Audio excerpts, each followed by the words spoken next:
함께 가는 교회 서경훈 목사님 나오셔서 설교 제목이 재밌습니다. 따라합시다. 둥근 해가 떴습니다.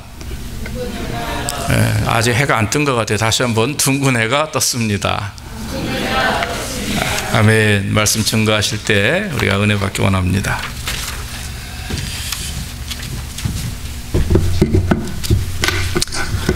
해피 버스데이 축하드립니다. 12살 됐네요. 자, 오늘 본문에는요 여러 번 나오는 단어가 하나 있었죠. 의롭다 하심을 얻을 육체가 없다. 하나님의 의가 나타났다. 하나님의 의는 차별이 없다. 값없이 의롭다 하심. 의라고 하는 단어가 계속해서 나옵니다. 알죠? 예수 믿음 우리가 칭의, 의롭다, 칭함을 받는다. 교리로 그렇게 배우잖아요. 근데 이 의가 무슨 뜻이에요, 정확하게? 의 그러면 저는 제일 먼저 떠오르는 게 의리의 사나이 이런 말 아세요? 의리의 사나이. 저 자식은 의리가 없어. 저놈은 의리가 없어. 안 돼. 이런 말을 우리가 쓰잖아요. 의리라고 하는 말이 그나마 제일 가까워요. 의로움. 성경에서는 의롭다고 하는 말이 무슨 뜻인가? 의는요, 막힘이 없다라는 뜻이에요. 불의하면 막힘이 있는 거예요. 아이가 뭘 잘못해서 그러면은 엄마 얼굴을 못 쳐다보죠. 엄마 눈을 이렇게 못 보잖아요. 불의한 거예요. 엄마 앞에서. 하나님 앞에서 우리가 불의하면 하나님의 눈을 쳐다볼 수 없어요. 성경에 보니까 하나님의 눈을 쳐다보지 못했던 사람 있죠. 저 앞에 창세기에 가면 아담이라고, 하나님 너 어디 있느냐 그랬더니 아담이 숨어버렸어요. 얼굴을 마주할 수 없었죠. 불의해서 그래요. 하나님 앞에 누가 의인이에요? 하나님의 눈을 쳐다볼 수 있는 사람이 의인이에요.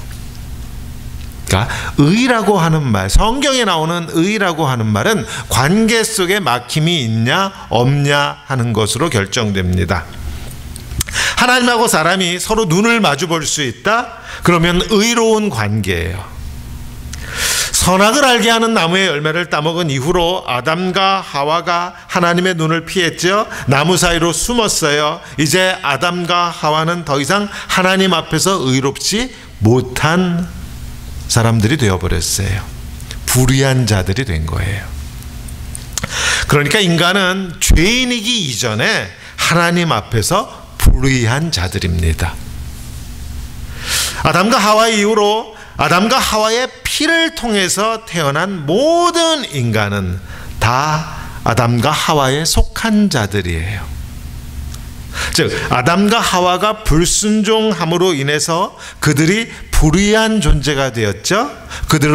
그들에게 죄가 들어왔어요. 그 결과 하나님하고 관계가 깨어져 버렸듯이 아담과 하와의 후손인 모든 인간은 이렇게 불의한 가운데, 죄 가운데 태어났습니다. 그 결과 하나님과 관계가 깨졌어요. 이것이 성경이 보는 인간의 모습이에요. 불교에서 얘기하는 인간 모습 아니고요. 세상의 철학의 사조들이 이야기하는 인간의 모습이 아니고요. 성경이 말하는 인간의 모습이에요. 하나님과 관계가 깨진 불의한 존재다라고 하는 것입니다. 그러니까 우리가 교회에 오면은 처음에 많이 듣는 게 뭐예요? 너 죄인이다 그런 말 듣죠? 너 구원받아야 돼. 너 죄인이야. 그러니까 용서받고 구원받아야 돼. 이런 말을 교회 안에서 많이 들어요. 죄 가운데 태어났다라고 하는 말은 달리 말하면 우리의 존재 전부가 죄에 물들었다라는 뜻입니다. 그러니까 그림으로 표현하면은요, 우리 인간이라고 하는 존재는 머리끝에서 발끝까지 뼛속까지 빨간색이에요. 죄를 빨간색이라고 표현할게요. 우리는 머리끝에서 발끝까지 뼛속까지 빨갛게 물들어 있는 존재예요. 죄로 물들어 있어요. 그러니까 성경이 인간을 죄인이다라고 하는 말의 뜻은 우리가 잘 생각해야 하는 거예요. 우리가 누군가를 미워해요, 시기해요, 질투해요. 왜 그래요? 우리가 본질적으로 빨갛기 때문에 그래요. 우리가 본질적으로 하얀색이면, 죄가 없으면 시기할 일도 미워할 일도 없을 거예요. 근데 우리는 본질적으로 빨개요. 태어날 때부터. 그래서 하나님을 사랑하기보다는 세상을 사랑해요. 본질적으로 그래요. 성경이 우리에게, 우리가 도둑질을 했기 때문에 죄인이다 그러지 않습니다. 우리가 거짓말을 했기 때문에 너 죄인이다 하나님이 그러시는 게 아니에요. 경험적으로 뭘 어떻게 했기 때문에, 사기쳤기 때문에, 살인했기 때문에 그래서 너 죄인이다 아니에요. 아니에요. 그 이전 문제예요. 훨씬 근원적인 문제예요. 이미 죄 가운데 태어났기 때문에, 이미 빨갛게 하고 태어났기 때문에 죄를 짓지 않으려고 해도 죄를 짓지 않을 수가 없는 거예요. 죄를 지어서 죄인이 되는 것이라면 죄 안 지으면 죄인 안 되는 거잖아요. 그런 의미가 아니에요. 경험적으로 죄를 안 지으면 그러면 죄인이 아니다, 가능한 말인데 우린 죄를 안 지을 수가 없어요. 아담과 하와의 후손으로 태어나서 우리는 이미 태어날 때 빨갛게 죄에 물든 상태로 태어나요. 그래서 거짓말도 하고 때로는 살인도 합니다. 죄를 지어요. 그래서 로마서 3장 다 읽을 수 없어서 10절에 우리가 잘 아는 구절 있잖아요. 기록된 바 의인은 없나니 하나도 없다 그랬어요. 이미 태어날 때부터 우리는 죄 가운데 새빨간 상태로 태어납니다. 자, 그 결과, 그래서 우리가 이렇게 새빨갛게 죄 가운데 태어나서 결과 어떻게 됐냐? 뭐 다 못 읽었으니까 로마서 1장 우리가 잘 아는 28절에 보면 그들이 하나님 두기를, 마음에 하나님 두기를 싫어한다 그래요. 마음에 하나님 두는 것을 싫어해요. 또 1장 19절에 이런 말도 있어요. 하나님을 알만한 것이 그들 속에 보임이라. 하나님께서 이를 그들에게 보이셨. 뭔가 하면 우리 마음 속에는요, 우리가 하나님이 우리에게 주신 이성, 하나님이 우리에게 주신 양심, 이런 것을 통해서 우리가 우리 자신에게 스스로 정직하기만 하면 누구나 우주 만물을 통해서 우리의 삶 속에 역사하는 그 하나님 볼 수 있다는 것입니다. 근데 모든 인간은 가슴에 하나님 두기를 싫어해요. 하나님을 인정하지 않습니다. 왜? 우리는 이미 태어날 때부터 빨간 상태로 태어났기 때문에 그래요. 그 마음에 하나님을 두지 않는다면 그럼 누구를 두겠어요? 여기 하나님 말고 누가 있겠어요? 내 자신이 있는 거죠. 하나님이 있든지 내 자신이 있든지 둘 중에 하나예요.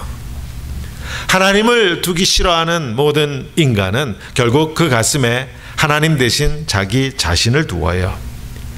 자기 마음에 자기 자신이 있기 때문에 내가 왕이 되는 것이에요. 왕이 되면 뭘 하겠어요? 왕이 하는 일이 뭐예요? 무엇이 선이고 무엇이 악인지를 판단하는 게 왕이에요. 무엇이 옳고 무엇이 그른지를 판단하는 게 왕이에요. 가정을 예로 들게요. 남편은 남편대로 왕이 되어서 무엇이 옳고 무엇이 그른지를 판단하려고 합니다.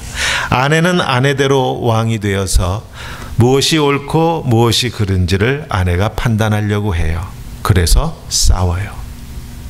교회는 어때요?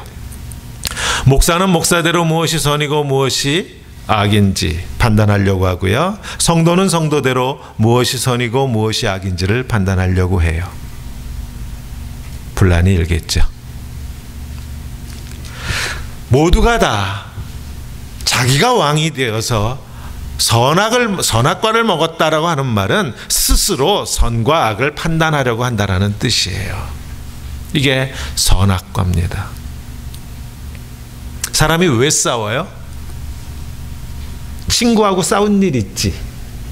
헤이, 친구하고 싸웠지. 동생하고도 싸우지. 왜 싸워? 서로 자기가 맞다고 우기니까 싸우죠. 내가 옳다는 거잖아요. 너는 틀렸다는 거잖아요. 형이 야 내가 맞고 너는 틀렸어 그러면 동생이 형이 맞구나 그러면 싸움이 안 일어나잖아요. 근데 동생이 뭐라 그래요? 아니야 형 내가 맞아. 이제 이러면 싸움 시작되죠. 서로 상대방이 옳다고 주장하면 싸울 일이 있을까요? 없을까요? 없죠. 서로 자기가 옳다고 주장하니까 싸워요. 선악과를 따먹었다고 하는 성경의 맨 앞에 나오는 그 이야기는 결국 인간이 어떤 존재냐 하는 것을 설명하는 이야기예요. 결국 인간은 누구나 자기가 다 자기 자신에게 왕이 되어서 스스로 선과 악을 판단하는 그러한 존재다. 어떻게 해서 그러한 존재가 됐어요? 하나님 앞에서 불의한 존재가 되었기 때문에 그래요. 하나님께 등을 돌렸기 때문에. 하나님이 선과 악을 판단하시는 분입니다. 그러면 싸움이 일어날 일이 없죠. 우리 가정에 예수 그리스도가 주인이십니다 라고 하는 그 말은 우리 가정의 선과 악, 우리 가정의 옳고 그름은 주님께서 판단하십니다. 남편도 아니고 아내도 아닙니다 라고 하면 싸울 일이 없어요. 물론 그래도 싸울 거예요. 주님의 선과 악을 서로 아전인수격으로 자기한테 맞게 또 해석하겠죠. 자, 이렇게 해서 사도 바울은요, 로마에 보내는 이 로마서 앞부분 이 서두에서 모든 인간은 어떤 존재다? 마음에 하나님을 두기 싫어하는 존재다. 모두가 다 하나님 앞에서 등을 돌린 불의한 존재다. 눈을 마주치지 못하는 그러한 존재들이다. 태어날 때부터 이미 죄악 가운데 태어났다. 이렇게 고발하고 있어요. 인간이 그런 존재들이다. 그런데 성경을 우리가 읽어봐서 알지만 성경 안에는 아주 유별난 사람들이 있었습니다. 그들은 말하기를 이렇게 말해요. 우리는 좀 특별한 사람들이야. 우리는 하나님 앞에서 불의한 저 세상 사람들하고는 달라. 우리는 하나님 앞에 의로운 존재야. 왜 우리가 의로워? 아브라함의 자손이기 때문에. 이렇게 주장하는 사람들이 있었어요. 유대인들이죠. 오늘 본문 조금 앞에 2장 17절에 가면은 아마 제가 가지고 있는 성경이 조금 다를 텐데 제 개역개정에 이렇게 돼 있어요.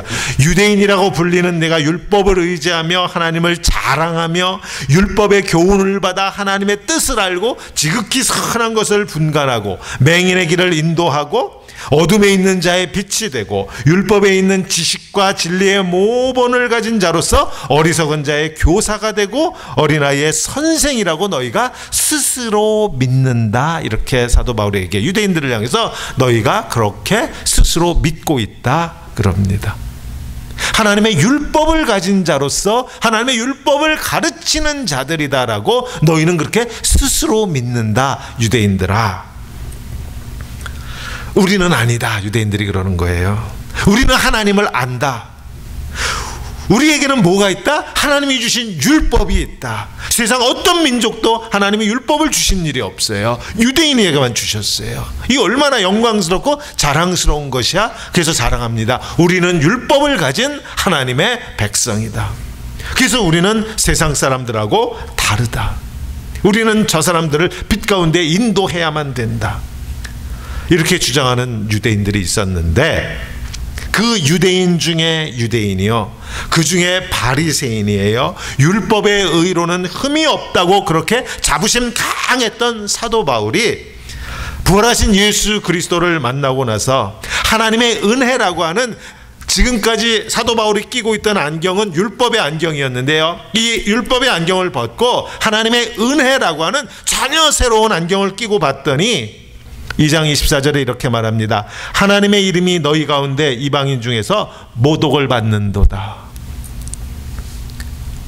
율법의 안경을 끼고 봤을 때는요, 세상에 이런 백성이 없어요. 하나님으로부터 선택받은 백성이에요. 하나님이 율법을 주신 백성이에요. 하나님이 자기 백성이라고 그렇게 사랑한다고 하는 그런 백성이에요. 그래서 자신만만했어요. 하나님 앞에 의로웠어요. 하나님 앞에서 눈을 돌릴 필요가 없었어요. 아담처럼 돌아설 필요 없고 숨을 필요가 없었어요. 그런데 그 율법의 안경을 벗어버리고 하나님의 은혜라고 하는 안경을 끼고 봤더니 우리 때문에, 유대인인 우리 때문에 하나님의 이름이 모독을 받고 있다, 이렇게 말합니다.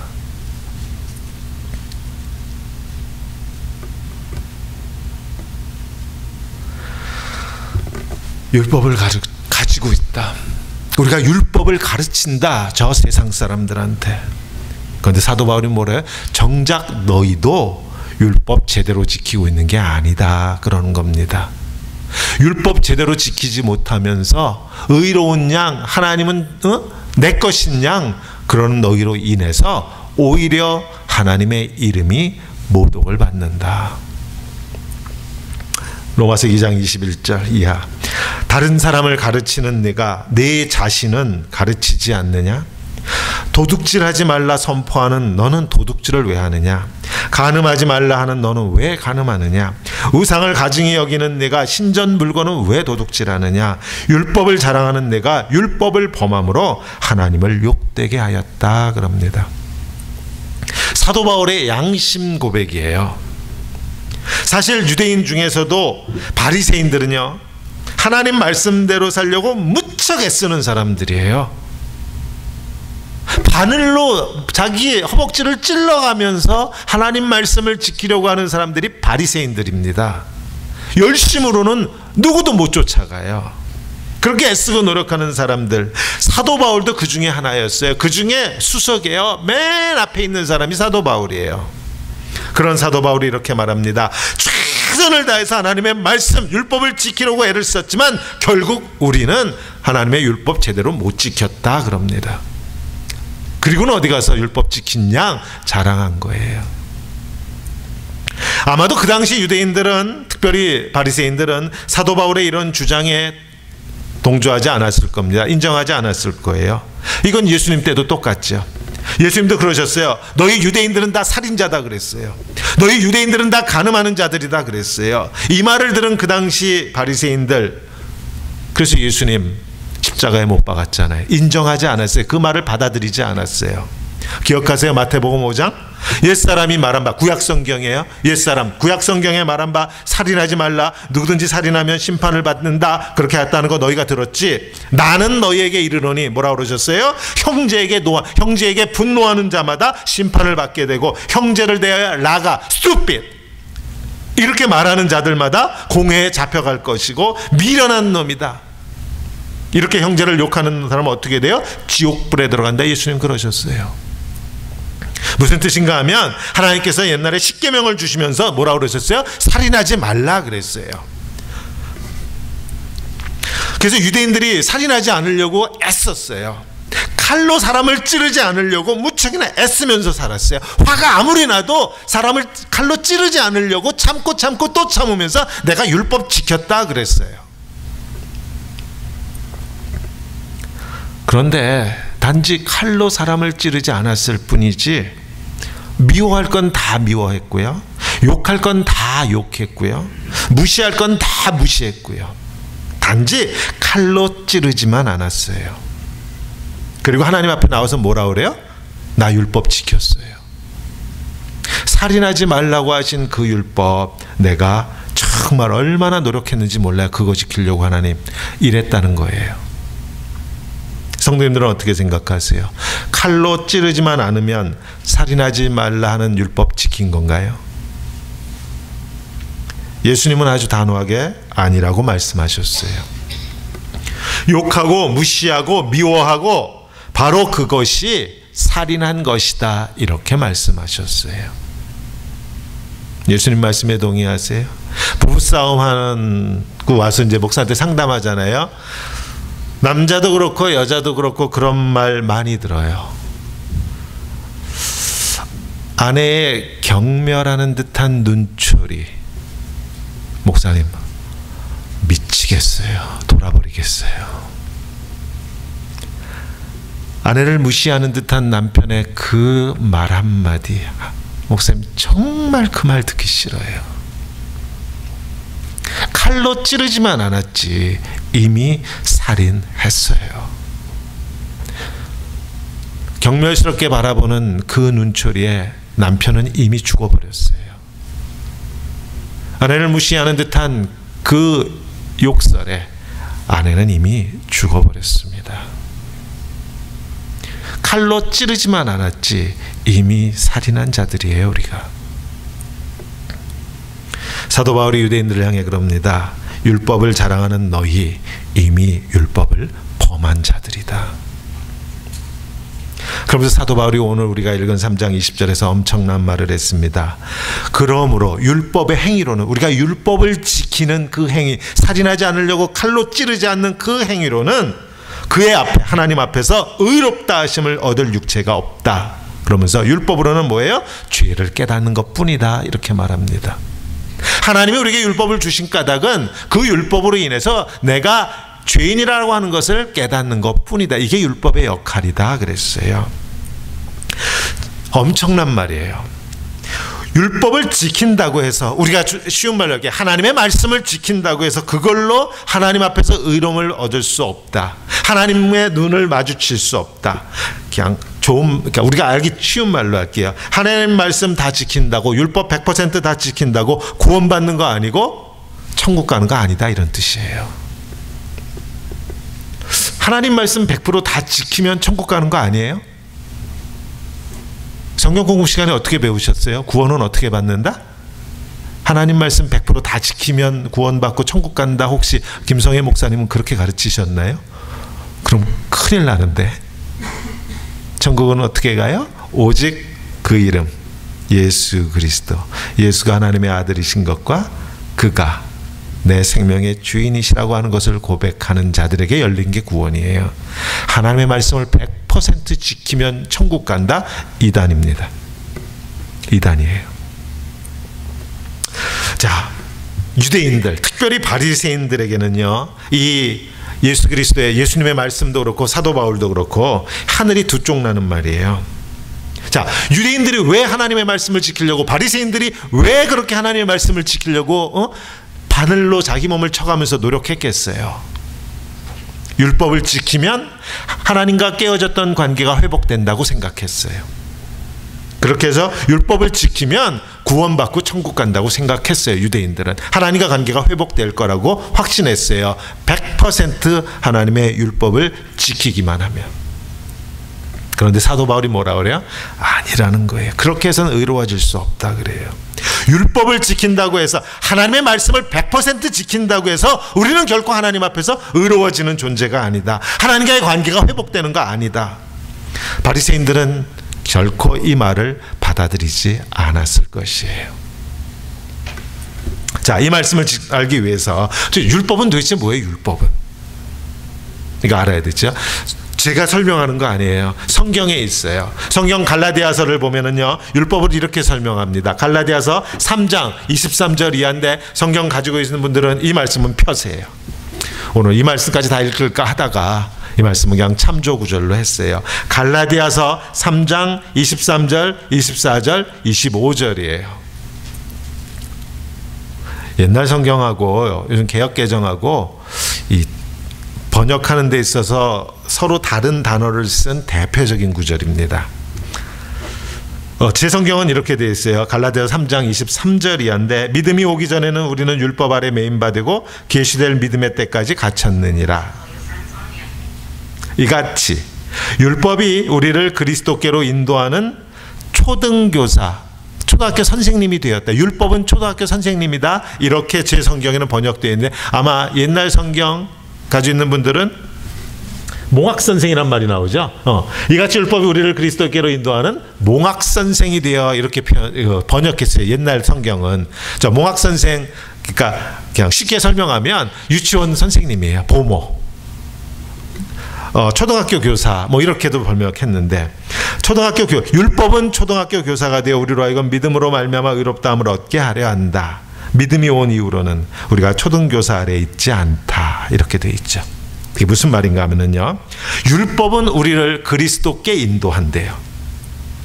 믿음이 오기 전까지는 우리가 율법 아래서 산대요. 믿음이 오면, 예수 그리스도가 오면 율법이 우리를 그리스도께로 인도한대요. 그리고 율법을 비유적으로 설명하면 유치원 보모와 같다 그럽니다. 초등학교 선생님과 같다 그래요. 자, 초등학교 때 뭘 배워요? 유치원에서 배우는 게 뭐예요? 유치원에 가면은 뭘 배우는지 아세요? 저는 유치원은 안 가봤지만 초등학교 때는 뭘 배우는지 알아요. 초등학교 처음에 갔더니 이런 걸 가르치더라고요. 아침에는 일찍 일어나라. 일어나면 세수하고 이빨을 닦아라. 이빨을 닦을 때는 웃니 아랫니 잘 닦아라. 밥을 먹을 때에는 꼭꼭 씹어 먹어라. 학교에는 지각하지 말아라. 기억나세요? 둥근 애가 떴습니다예요. 초등학교 처음 가니까 이 노래를 가르치더라고요. 그래서 오늘 설교 제목이 둥근 해가 떴습니다는 저 바깥에 해가 떴다라는 뜻이 아니에요. 초등학교 때 우리가 처음 배웠던 그 노래 제목이에요. 둥근 해가 떴습니다. 둥근 해가 떴습니다는 간단해요. 이거 해라, 저거 하지 말라. 이게 둥근 해가 떴습니다예요. 우리가 초등학교 가면 처음 배우는 게 이거예요. 이거 해라, 저거 하지 말아라. 초등학교 선생님은 다 잔소리꾼이죠. 이거 해라, 저거 하지 말아라. 율법은 그런 것이에요. 저는 율법을 이렇게 설명해요. 늘 하나님의 잔소리다 그럽니다. 율법은 하나님의 엄마가 잔소리하듯이 하나님도 잔소리를 하는데요. 구약 성경 이만큼을 잔소리해요. 하나님이 우리한테 이거 해라, 저거 하지 말아라. 하나님께서요, 시내산에서 이스라엘 백성을 만나시고 언약을 체결하시죠. 언약 백성이에요. 그래서 하나님은 이스라엘의 하나님이 되시고 이스라엘은 하나님의 백성이 되고 서로 간에 이렇게 컨트랙트, 카비넌트, 약속을 맺었어요. 그래서 우리가 흔히 이스라엘을 선민 그럽니다. 선택받은 백성이에요. 그리고 이 관계를 확증해 주시기 위해서 하나님이 이 백성들에게 율법을 주셨어요. 이 세상에 율법을 받은 다른 백성이 없는데 이 유대인들, 요 백성만, 이스라엘만 율법을 주셨어요. 이 율법을 주심으로 인해서 이 백성들과 하나님하고 관계가 성립됐어요. 근데 이 율법이 뭐예요? 잔소리예요. 옆집 아줌마는 나한테 잔소리 안 해요. 우리 엄마만 잔소리해요. 누가 잔소리 하는가를 보면 알 수 있어요. 누가 엄마인지. 아이가 밖에서 뛰어가요. 야, 뛰지 마. 담임 목사 아니면 엄마야. 왜? 관계가 있으니까 잔소리하지요. 하나님이 이스라엘 백성들한테 왜 율법을 주셨어요? 왜 잔소리를 하세요? 내가 이제는 너의 하나님이야. 관계가 성립됐기 때문에 잔소리하시는 율법을 주신 거예요. 율법은 하나님의 잔소리예요. 이거 해라, 저거 하지 말아라. 자, 시내산에서 하나님이 이스라엘 백성에게 율법을 주셨을 때 하나님의 눈에 이 백성이 어떻게 보인 거예요? 대학생으로 보인 거예요? 장가간 아들로 보인 거예요? 아니에요. 초등학생, 유치원 학생으로 보인 거예요. 그러니까 갈라디아에서 사도 바울이 뭐래요? 초등학교 교사다 그랬죠. 하나님 눈에 이스라엘 백성이 유치원 학생처럼 보였어요. 그래서 이거 해라, 저거 하지 말아라. 둥근 해가 떴습니다로 가르치신 거예요. 혹시 지금도 초등학교 때 배운 대로 사는 분 계세요? 어른들 중에? 아침에 일어나면 세수하고 이빨 닦고 하시죠? 다들. 지금 그렇게 하는 까닭은 초등학교 때 선생님이 하라고 해서 하는 거예요? 이제 내가 이빨 닦고 세수하는 거 정말 중요한 거 깨달았기 때문에 그래서 하는 거 아니에요? 살다 보니까 이빨 하나 치료 하는데 몇천 불씩 들더라고요. 그래서 그런 생각 하는, 초등학교 때 선생님 말 좀 잘 들을 걸. 그때 이빨 좀 잘 닦을 걸. 초등학교 때는요, 세수하고 이빨 닦는 걸 선생님이 시키고 엄마가 시키니까 억지로 했어요. 지금은요? 지금은 내가 원해서 하지요. 지금은 내가 원해서 하는 거예요. 그때는 이거 해라 저거 해라 명령하고 명령대로 하지 않으면 때로 때리기도 하고 했던 그 선생님들이 밉기도 하고 원망스럽기도 했어요. 그때는. 네, 지금 돌이켜서 생각하면 그분들은 다 고마운 분들이에요. 이스라엘 백성들에게 있어서 율법은 이와 같은 거예요. 율법을 지킨다는 건 이런 거예요.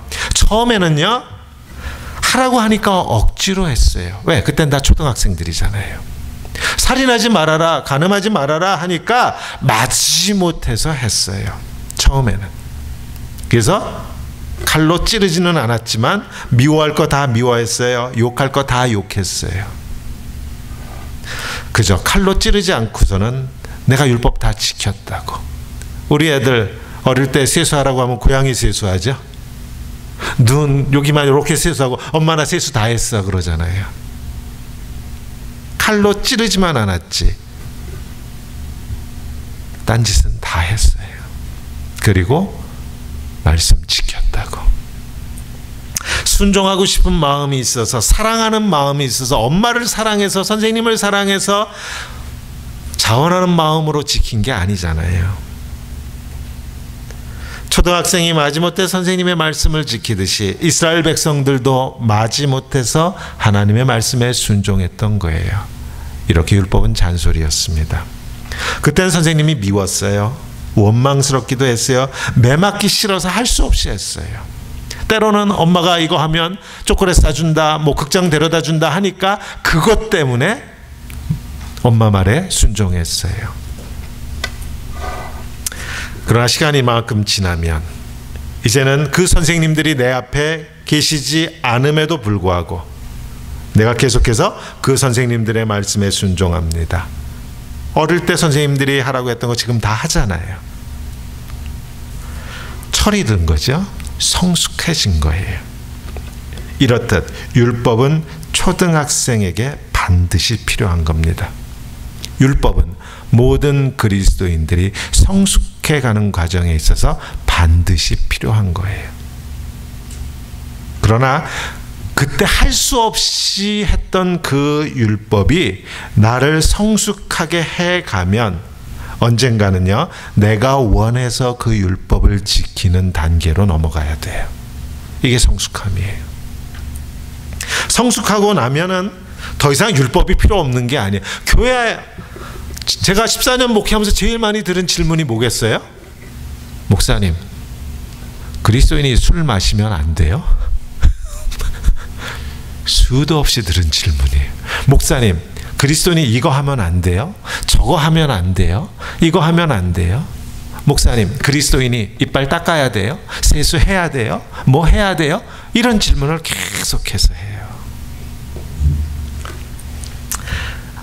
성숙해지면 어떤 일이 생겨요? 내가 억지로 지켰던 그 율법이 이제는 내가 원해서 지키는 것이 돼요. 이게 성숙함이에요. 이게 율법의 역할이에요. 율법이 필요 없어지는 게 아니에요. 전에는 마지못해 지켰던 율법이 이제는 내 것이 되어버려서 내가 원해서 지키게 돼요. 자, 이번엔 반대로 율법을 부모님의 역할로 설명해 볼게요. 어릴 때는요, 부모님의 말씀에 순종하는 게 효도였죠. 효도 알아? 효도? 엄마한테 효도해요? 엄마 말 잘 듣는 게 효도잖아. 그래서 세수 잘하고 이빨 잘 닦고 책도 잘 읽고 동생 잘 돌보고 엄마가 하는 말씀대로 잘 엄마도 도와드리고 이러면 효도하는 거죠. 그러면 착하다, 아우 효녀났네, 효도하네, 이런 말 해요. 물론 나이가 들어도 계속해서 부모님 말씀 잘 듣는 것이 효도예요. 근데 나이가 들면 부모님 말씀 잘 듣는 것만으로 효도를 다 했다고 할 수 없죠. 효도는 그렇게 간단한 게 아니에요. 어릴 때는 세수하고 이빨 닦고 동생 잘 봐주고 그러면 엄마가 칭찬해 줍니다. 때로는 용돈도 더 주고 초콜릿도 주고 그래요. 맛있는 것도 해주고. 엄마 말 잘 듣는데 그런 이유 때문에 엄마 말을 잘 들어도 괜찮아요. 초콜릿 먹고 싶어서. 그런 이유 때문에 초콜릿 받고 싶고 엄마한테 용돈 더 받고 싶어서 그래서 엄마 말에 순종하고 그래서 착해도 사람들은 그렇게 말해줘요. 효녀 났다, 효도나, 효자 났다, 그렇게 말해줘요. That's okay. 어릴 땐 괜찮아요. 근데 나이가 들어서도 이런 식으로 효도를 하면 큰일 납니다. 큰일 나요, 이건. 다 큰 자식이 부모 말을 잘 들어요. 겉으로 보면 어릴 때 효자가 커서도 효자가 된 것 같아. 근데 이유가 만약에 초등학교 때랑 똑같으면 어떻게 돼요? 초등학교 때는 엄마 말을 잘 들으면 엄마가 나한테 형보다 더 많은 초콜릿을 줬어. 엄마 말을 잘 듣는다고 형 몰래 나한테 용돈도 더 주고 그랬어. 어릴 때는 그게 괜찮단 말이에요. 근데 어른이 되어서도 내가 엄마 말을 잘 들어. 이유가 뭐야? 형보다 더 많은 유산을 받기 위해서야. 이러면 큰일 나잖아요. 이러면 큰일 나잖아요. 이건 효도가 아니잖아요. 어릴 때는 형보다 초콜릿을 더 많이 먹고 싶어서 엄마 말을 잘 듣는 게 괜찮아요. 그때는 어리기 때문에 그렇게 해도 사람들이 효자 났다, 효도한다, 그렇게 평가해 줬단 말이에요. 근데 커서도 내가 엄마한테서 아빠한테서 더 많은 유산을 받아내기 위해서 그래서 엄마한테 효도하고 엄마 말을 잘 듣고 아빠 말을 잘 듣고 이러면 이건 큰일 나는 거예요. 이건 효도가 아니에요. 하나님의 말씀에 순종한다고 하는 그 말이 어릴 때 갖는 차원의 말과 우리가 컸을 때 차원은 전혀 다른 차원이에요.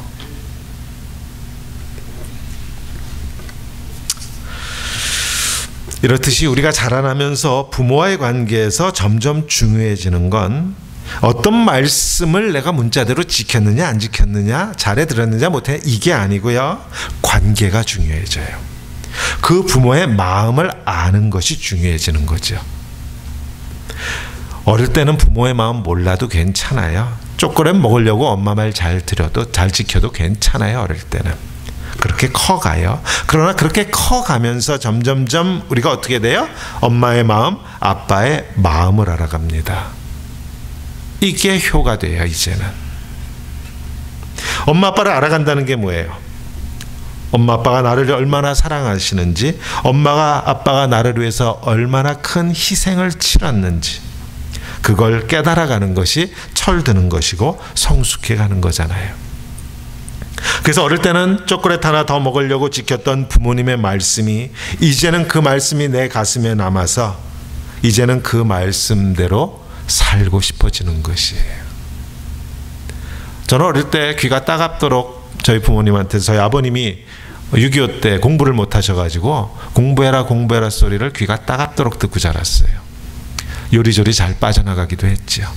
공부한다고 아빠한테 용돈 타서 그걸로 엉뚱한 짓도 많이 했어요. 근데 요즘은 그런 생각이 들어요. 그때 좀 잘 들을걸. 요즘도 제가 이제 목사기도 하지만 책을 읽고 공부합니다. 옛날엔 공부해라 공부해라는 그 말 때문에 할 수 없이 했었고, 그렇게 공부해서 성적이 좀 잘 나오면 용돈도 더 주고 하니까 그래서 공부했는데 지금은 아니에요. 지금은 제가 원해서, 아버지가 그렇게 원했던 걸 좀 들어드리고 싶다라는 생각도 들어요. 제가 원해서 그 말씀대로 살려고 해요. 저 철들은 거죠.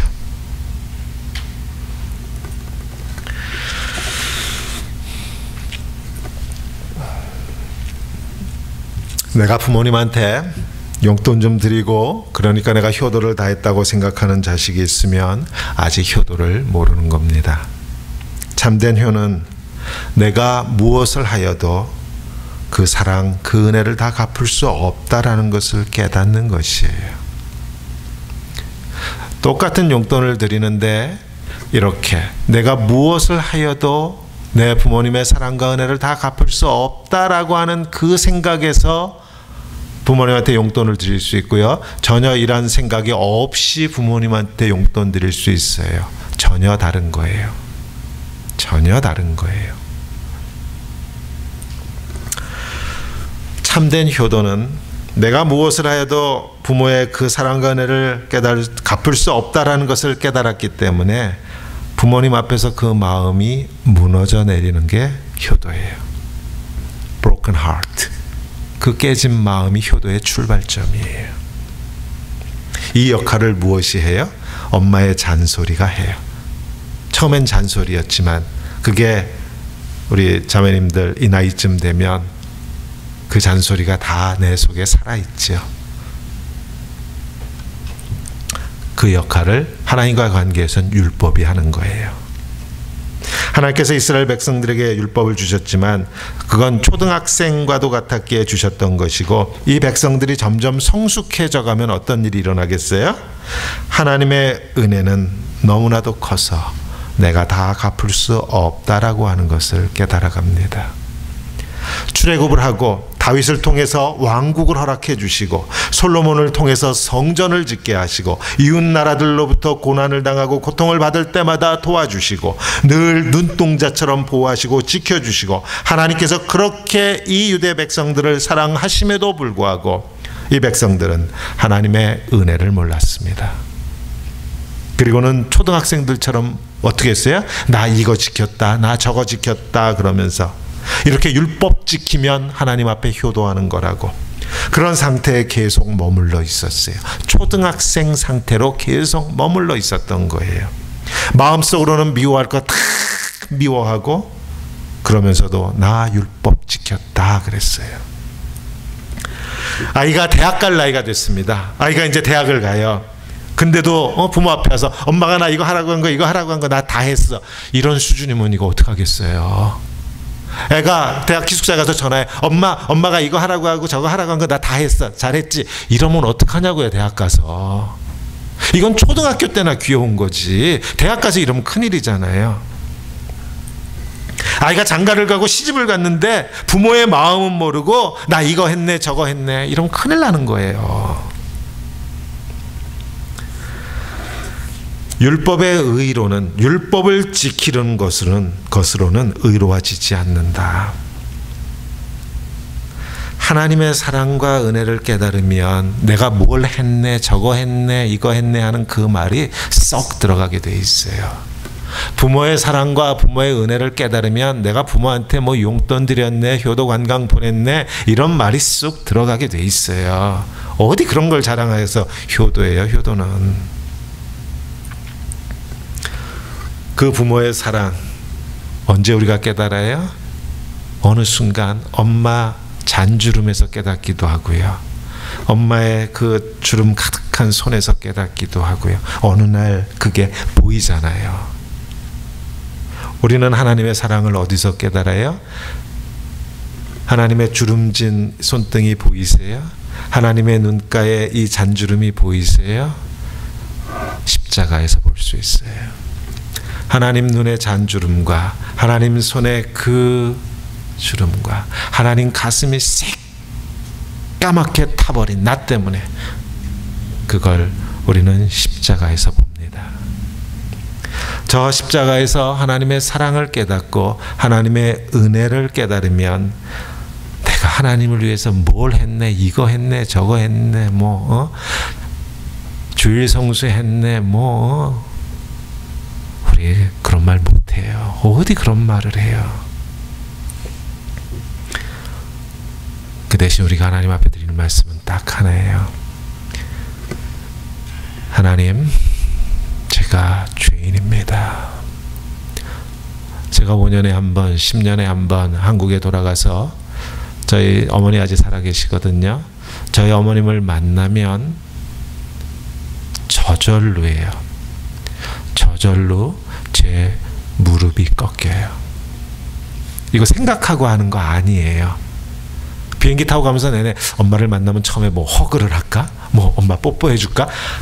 이런 걸 내가 뭐 무릎을 꿇고 절을 이런 걸 생각해서 하는 게 아니에요. 그냥 엄마 얼굴을 딱 보는 그 순간 제 무릎에 힘이 쭉 빠져버려요. 우리가 하나님을 이 십자가 앞에서 만나는 그 순간 지금까지 내가 나를 세워왔던 내가 뭐를 했고 하면서 내가 내 스스로 하나님 앞에서 내 의를 나타냈던 그 모든 것들이 힘을 잃어버리고 우리가 그 앞에 무너져 버려요. 주님, 내가 죄인입니다. 부모 앞에서 스스로를 효자라고 하는 자식이 어디 있어요? 부모 앞에서 내가 깨닫는 것은 나는 영원히 엄마한테 아빠한테 불효자라는 거죠. 내가 하나님 저 십자가 앞에 서면 하나님 앞에 드리는 고백은 딱 하나예요. 베드로가 고기 잡는 배에서 예수님 만나고 그랬잖아요. 주여 나를 떠나소서. 나는 죄인이로소이다. 이 고백이 부모 앞에서 자식이 드리는 고백이고 하나님 앞에서 하나님의 자녀가 드리는 고백이에요. 오해하지 마세요. 이러니까 또 죄인이니까 뭐 구원 못 받은 거 아니야 뭐 이러면 곤란해요. 지금 제가 교리 얘기하는 거 아니에요. 그런데 재밌는 건요, 이렇게 내가 죄인인 걸 깨닫고 내가 불효자인 것을 깨달으면 그전에는 억지로 마지못해서 어쩔 수 없이 그래서 지켜야만 했던 하나님의 잔소리가 이제는 지키고 싶어진다라는 거예요. 이게 비밀이에요. 비밀. 부모님의 은혜를 깨달으면 이제는 말씀 잘 듣고 싶고 공부하고 싶고 애들 공부해라 할 필요 없더라고요. 부모가 얼마나 너를 사랑하는지를 깨닫게 해주는 게 핵심이에요. 그럼 자기들이 해요. 꼭 공부가 아니어도. 부모님의 은혜를 깨달으면 말씀대로 살고 싶어지는 거예요. 이게 하나님과 우리 사이의 비밀입니다. 초등학생 때는 억지로 초콜릿 먹고 싶어서 순종해요. 괜찮아요. 그때는. 그러나 성숙해져 가면 초콜릿 먹고 싶어서 아니에요. 안 지키면 혼날까 봐 그것도 아니에요. 두려워서도. 나를 사랑하신다고 하는 하나님의 마음을 알기에, 그 사랑이 얼마나 위대한 사랑인지를 내가 깨달았기에, 저 십자가로부터 쓰나미처럼 내게 몰려오는 그 은혜의 폭포수로 인해서 이제는 내가 내 스스로 말씀대로 살고 싶어지는 것이에요. 성도님들은 왜 하나님 말씀에 왜 말씀대로 살려고 애쓰세요? 혹시 초등학생과 같은 이유예요? 하나님 축복해 주실까 봐? 말씀대로 안 살면 혹시라도 이따 집에 가는데 교통사고 날까 봐?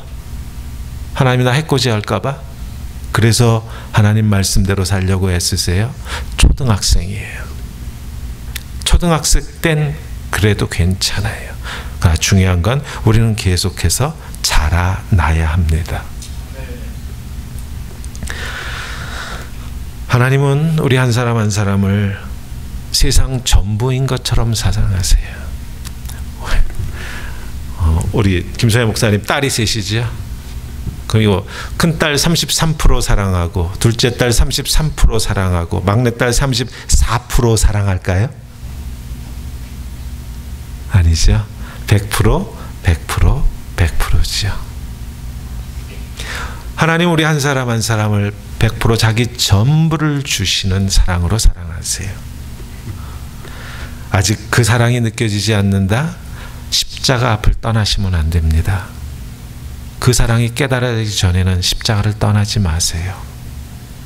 그 사랑, 오직 십자가에서만 깨달을 수 있는 거예요. 율법을 지켜서는 결코 하나님과의 관계가 회복되지 않습니다. 애들이 있지만 설명할게요. 하나님과 우리 관계를 성경은 배우자 간의 불의한 관계로 설명해요. 그죠? 하나님이 뭐라 했어요? 이스라엘 백성들을 가늠한 자들이다. 이방의 우상들을 향해서 달려간 걸 가늠했다 그러잖아요. 자, 부부가 있는데 한쪽이 이렇게 불의한 행동을 했어요. 한쪽이 가해자고 한쪽이 피해자가 됐어요. 이 부부가 회복되는 방법은 어떤 방법이 있어요? 가해자가, 잘못한 사람이 손이 발휘되게 용서를 빌면 관계가 회복됩니까? 손이 발휘되도록 빌면, 내가 그래서 지금부터 매일같이 내가 설거지할게, 내가 매일같이 돈 많이 벌어올게, 내가 매일같이 이것도 하고 저것도 할게, 그러면 관계가 회복됩니까? 아니더라고요. 방법은 딱 하나예요. 피해받은 쪽이 용서하는 방법밖에 없어요. 이 방법밖에 없어요. 다른 방법으로는 관계가 회복되지 않습니다. 하나님과 우리 사이에 깨어진 관계가 회복되는 방법은 딱 하나예요. 우리가 아무리 하나님의 말씀대로 살고 100% 아니 120, 150, 200% 하나님의 말씀대로 살아도 하나님과 우리 관계는 회복되는 게 아니에요. 우린 가늠한 자들이에요. 찢어진 하나님의 가슴을 부여안고 하나님이 우리를 용서해 주시는 오직 그 길 외에는 하나님과 우리 관계가 회복되는 다른 길은 없습니다.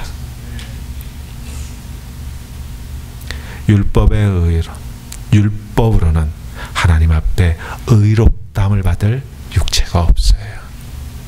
우리가 하나님 말씀대로 100% 살아서 구원받는 것 절대로 아니에요. 하나님이 나를 사랑하시고 하나님이 나를 용서해 주셨다라고 하는 그것을 믿는 그것 외에는 다른 길이 없습니다.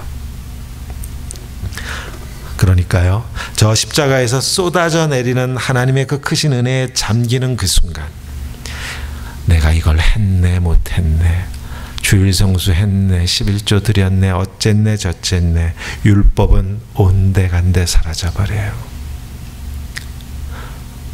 혹시 그런 분들 계세요? 목사님, 11조는 그로스에서 10%예요, 네트에서 10%예요. 혹시 이런 질문을 하면 내가 아직 하나님의 은혜에 잠겨 있지 않은 거예요. 스스로 선택하세요. 스스로 결정하세요. 이거 해라 저거 해라. 그 단계는 뛰어 넘어가야 되는 것이, 내가 사랑의 특징이 뭐예요? 사랑의 특징, 부모의 사랑의 특징이 뭐예요? 주고 또 주고 또 주고 나서 하는 말이 뭐예요? 부모가 자식한테 더 사랑해 주지 못해서 미안한 거죠. 이게 사랑이잖아요. 하나님은 우리한테 내가 이만큼 해줬으니까 이놈아 내가 너를 위해서 십자가에 죽어줬잖아 이놈아. 하나님 우리한테 이러지 않으세요. 하나님 우리한테 늘 미안하세요. 더 해주지 못해서. 다른 뜻, 이게 무슨 뜻이에요? 하나님 우리에게 받고 싶은 사랑도 그런 사랑이에요. 우리가 하나님한테 해드리죠. 열심히 섬기지요. 100% 하나님 말씀을 지키고 싶지요. 그런데 그 하나님 앞에 하나님 나 100% 지켰잖아. 이러니까 하나님도 나 축복해. 이러면 하나님이 얼마나 마음이, 이게 초등학생 같으니까. 사랑은 어떤 거예요? 그렇게 하나님을 섬기고 나서도 하나님 더 섬기지 못해서 죄송합니다. 더 하나님을 사랑하지 못해서 미안해요.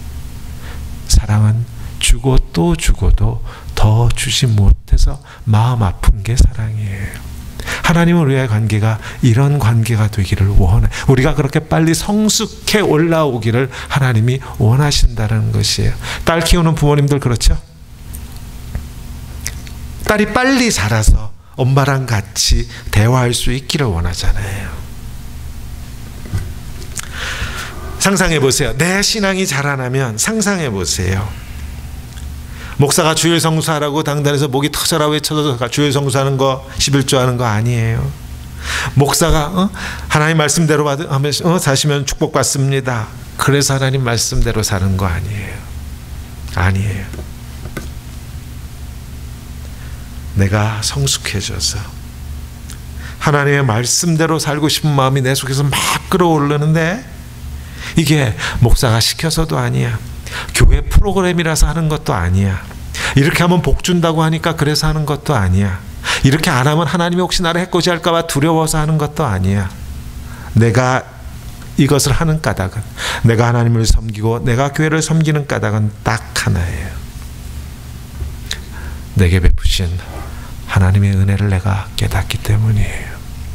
이렇게 하나님을 섬겨도 결코 하나님의 은혜를 내가 다 갚을 수 없다라고 하는 그 마음의 깨어짐 때문에 하나님의 말씀에 순종하고 싶은 겁니다. 아멘. 그래서 이젠 주님 한 분으로 족한 거예요.